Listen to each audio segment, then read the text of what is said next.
Ever wondered how ordinary lives could turn mysterious and chilling? In Stutthof Concentration Camp, something strange happened to the female guards, and one of them was Gerda Steinhoff. From usual to mysterious, their tales are full of secrets that leave you curious. Stutthof, a place with a shadowy history, held something eerie for these women. Think of shadows covering untold stories. Join us to uncover this mystery, learn the facts, hear the strange stories, and discover how these women went from normal to something you can't quite understand. Stutthof's female guards, their lives shrouded in a mysterious history. Curious? Stay tuned for more.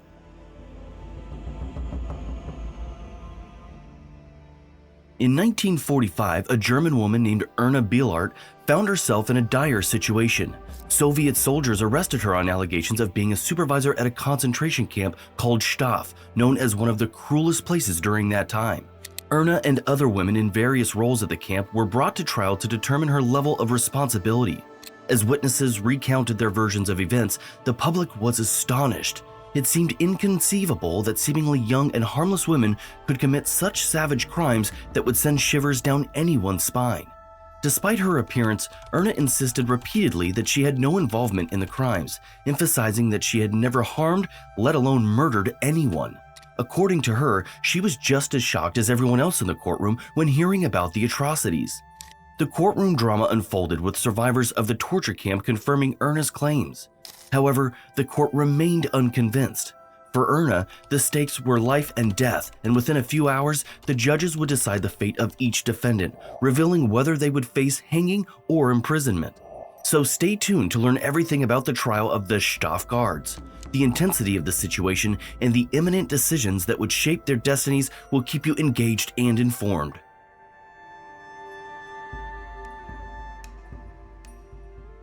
The establishment of Stutthof Concentration Camp marked a grim milestone during World War II, being the first such facility located outside Germany's borders.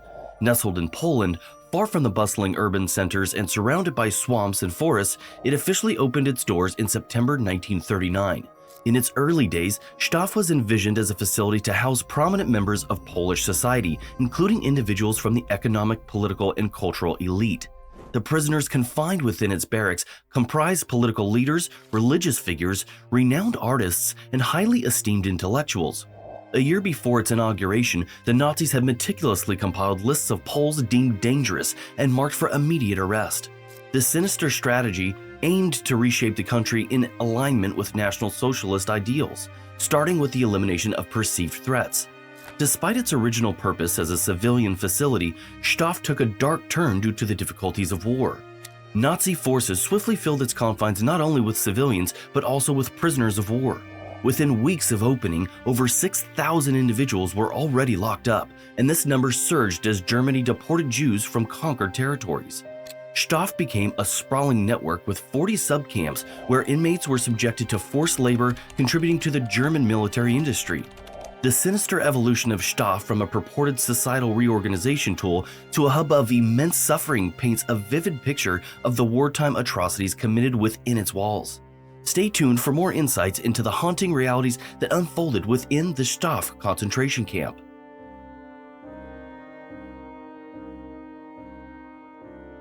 Most slave workers at Stutthof had to endure the grueling routine of attending a weapons factory every day, contributing to the production of war materials. The harsh conditions mirrored those found in any concentration camp, painting a grim picture of daily life within Stutthof. Stutthof's living conditions were nothing short of deplorable. Over its years of operation, approximately 110,000 people passed through its gates, with a staggering half of that number succumbing to diseases like typhus or perishing due to severe malnutrition. Those weakened by hunger faced a chilling fate as guards selected them for the gas chambers, deeming them unfit for forced tasks. The majority of victims were Jewish women and children, spending their final moments inhaling the deadly gas. Among the crimes perpetuated in Stutthof, a chilling rumor persists that the SS used corpse to extract body fat for soap production. While this has never been fully confirmed, the camp's history is marred by proven instances of Nazi torture against inmates. As the Third Reich faced imminent defeat in early 1945, Stutthof's leaders orchestrated the evacuation of the camp. Thousands of exhausted, starving, and sick prisoners were compelled to embark on a harrowing journey, walking hundreds of miles to escape the advancing Allies. Specialists estimate that a heartbreaking 25,000 lives were lost during this forced evacuation, marking a tragic chapter in the dark history of Stutthof. Stay tuned as we uncover more details about the chilling events within this notorious concentration camp.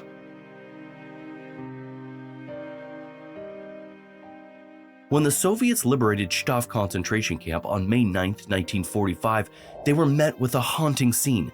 A mere 100 survivors emerged from the shadows.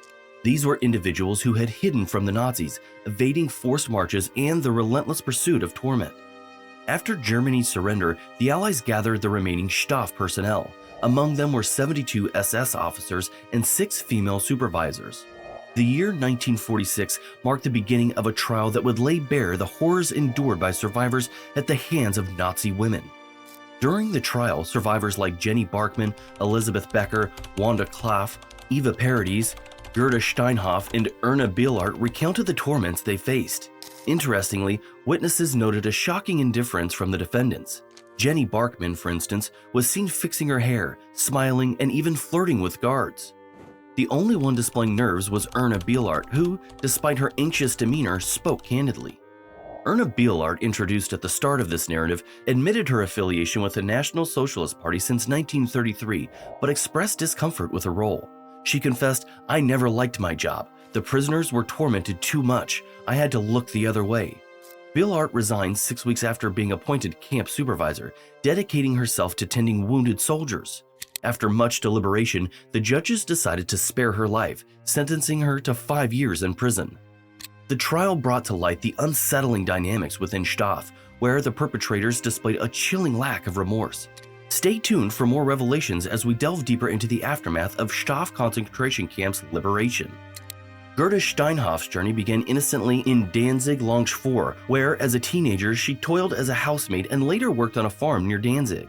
From 1939, she found employment in a bakery, eventually transitioning to the role of a tramway conductor. In 1944, she married and welcomed a child. However, the tides changed that same year as the Nazi call for new guards beckoned. Answering the call, Steinhoff joined the staff at Stutthof Concentration Camp.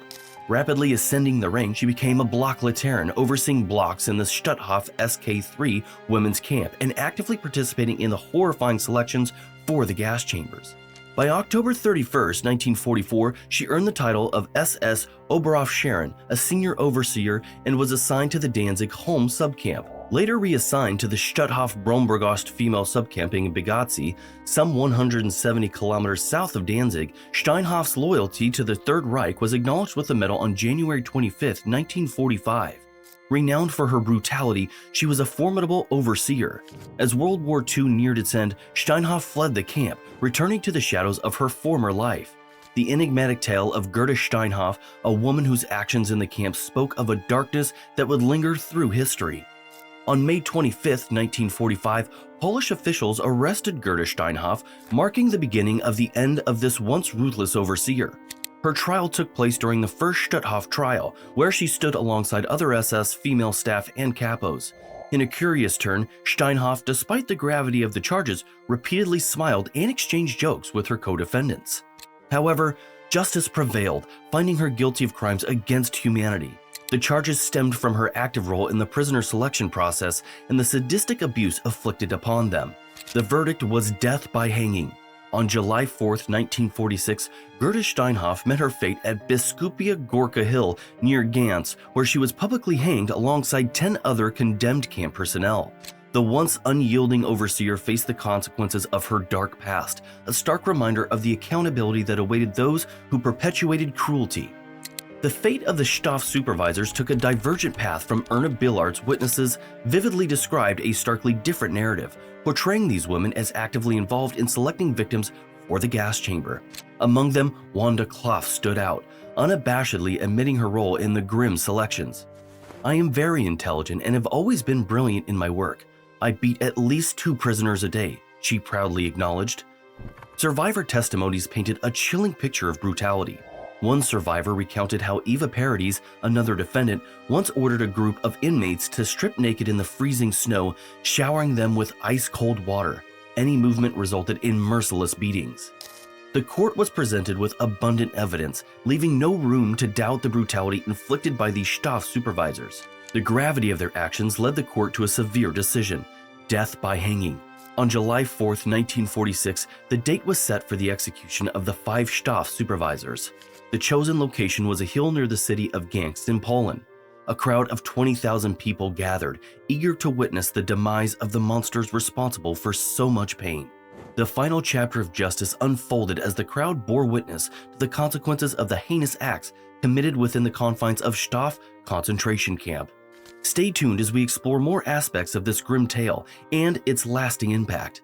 But before we dive into some brutal acts, subscribe to our channel and press the bell icon so you can get notifications of our new video.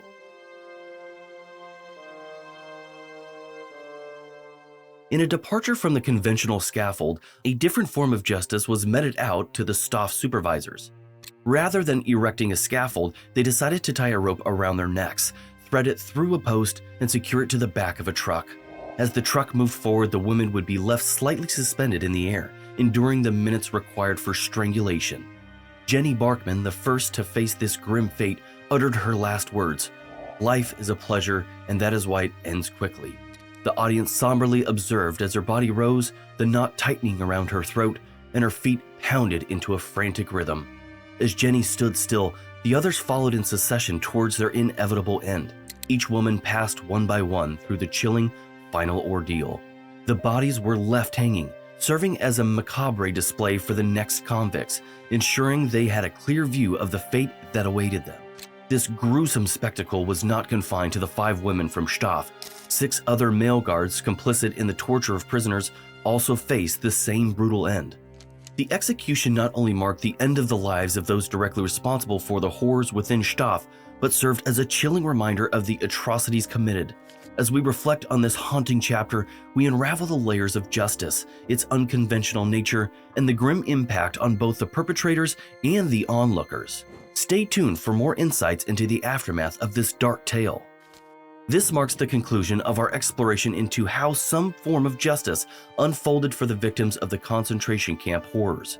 The perpetrators faced the consequences of their actions, providing a glimpse of closure for those who endured the unthinkable under Nazism. As we wrap up this video, we invite you to share your thoughts. Do you believe Erna Billard and the other woman should have faced execution? Leave your answer in the comment box below, sparking a conversation about the complexities of justice in such dire circumstances.